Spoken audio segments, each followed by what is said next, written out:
One of the darkest days throughout our journey was when my son came to me and told me that he wanted to commit suicide. That not only did he not want to live anymore because of the way his mind felt, but he had even thought about how he was going to do it. And he described in detail that he was going to use a knife or use a rope and hang himself, and that he begged me for help, begged me to get him some help. As a parent, I don't even know how you begin to process that information. In the moment, you can't react because you have to be strong for your son. But my son was crying out because he could not handle the way that he was feeling in his mind. And that's because we were in the process of withdrawing him from an antipsychotic drug and a mood stabilizer drug. And I'm talking Mac Daddy drugs like Depakote and Zyprexa. This poor kid has been on lithium. He has been on every kind of Mac Daddy drug that you can name. We're lucky that we came to a point in our journey where we could begin to wean him off these meds. But the problem is they already had a hold of him. They already had altered the way that his mind thought. And going off of them created horrible side effects. And I had to listen to my son tell me that he wanted to commit suicide. Now that journey actually began 6 years ago. 6 years ago when my son, Adam, was, 7, and my other son, Alex, was 6. Began to see many symptoms that I know a lot of other moms out there see. My oldest son was angry. It seemed like his temper tantrums and his fits were just a little bit above what the normal kid that age would have. My other son had a hard time focusing, had a hard time concentrating, had a difficult time learning how to read. He was delayed in walking and talking, so I was concerned. These boys are adopted. My sons are adopted, and we adopted through CPS. Because we knew that the kids in CPS sometimes are the hardest kids out there to get adopted, and we wanted to adopt the ones that needed it the most. So we were warned. We were warned that their birth mother was very young, an alcoholic, did cocaine, smoked marijuana, had absolutely no prenatal care on either son. They warned us. They warned us about what might happen, what symptoms we might see, what mental disorders they could have. But even though we were warned, nothing prepared us for what we actually walked through. So when we started seeing these symptoms 6 years ago, we did what most parents do. We took them to our pediatrician. That's where we started. And our pediatrician recommended that we go to a psychiatrist, which often happens. We went and saw the psychiatrist. I answered a couple questionnaires, pretty simple stuff. She spent 15 minutes with my kids, diagnosed one as bipolar, one with ADHD, wrote us some prescriptions, and sent us on our merry way. Now, my husband and I did not embrace this idea of putting our kid on psychotropic meds.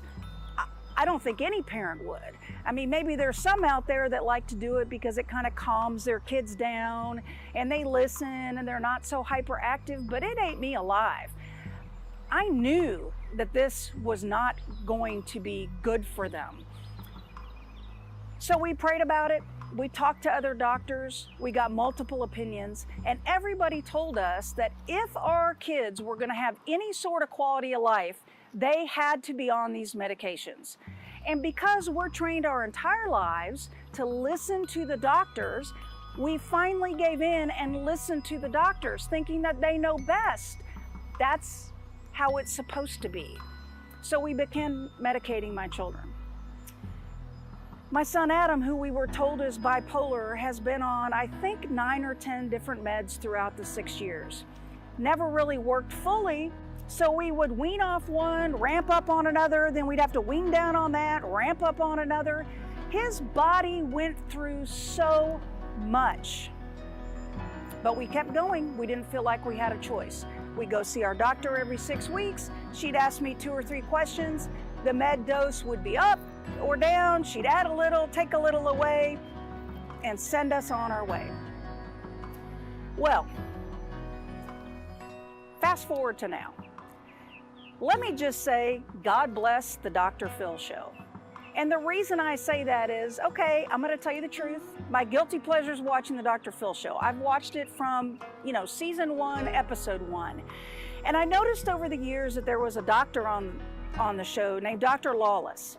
And often Dr. Phil would take patients that had extreme behavior issues, or patients who seemed to be troubled even though they were on these medications and just struggling to figure out what was going on. And he would send them to the center in Dallas called the PNP Center, the Neuroplasticity Center in Dallas. And it was founded by Dr. Lawless and Dr. Peavy. And Dr. Lawless sits on the Dr. Phil board. So I would see him work with these patients, and I'd see those, cool follow-up shows where you see how they're doing. And these patients would come back after going to the PNP Center, finding out that they were misdiagnosed or on the wrong medication. And I thought, you know what?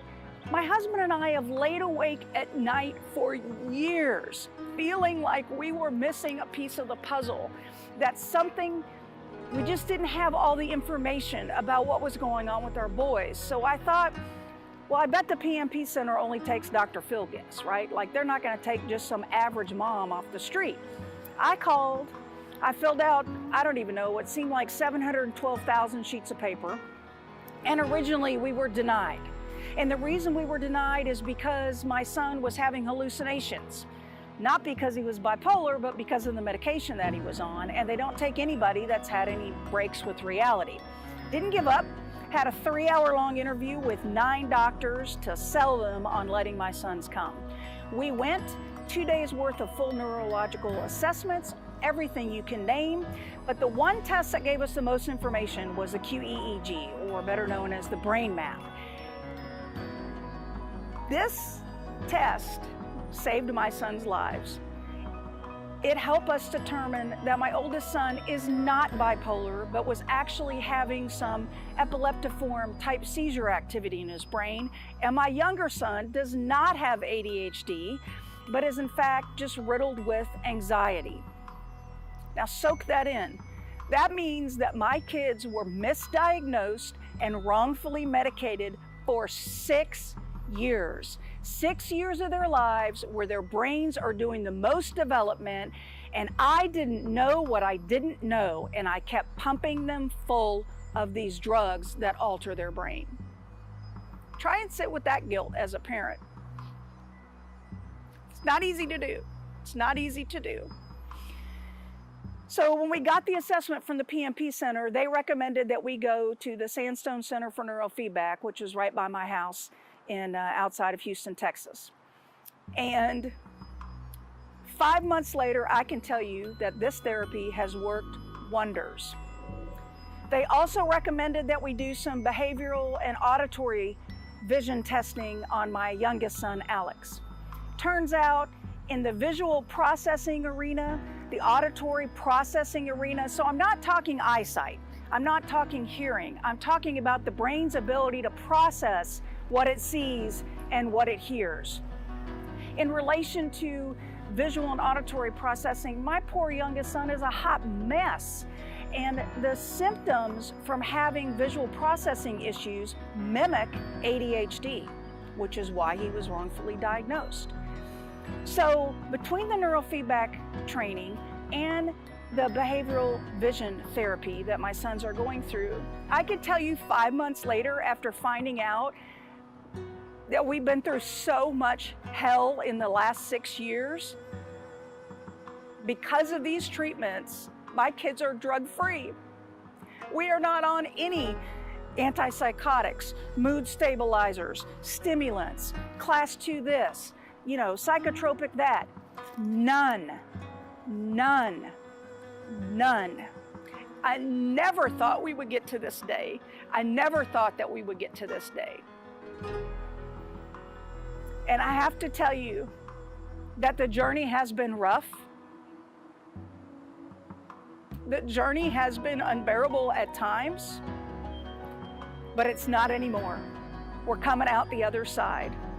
And as a mom, and I'm just a mom, as a mom, I do not want our journey and what my sons went through to be in vain. So I can tell you that the mental health industry messed with the wrong mama bear, because I'm on a mission.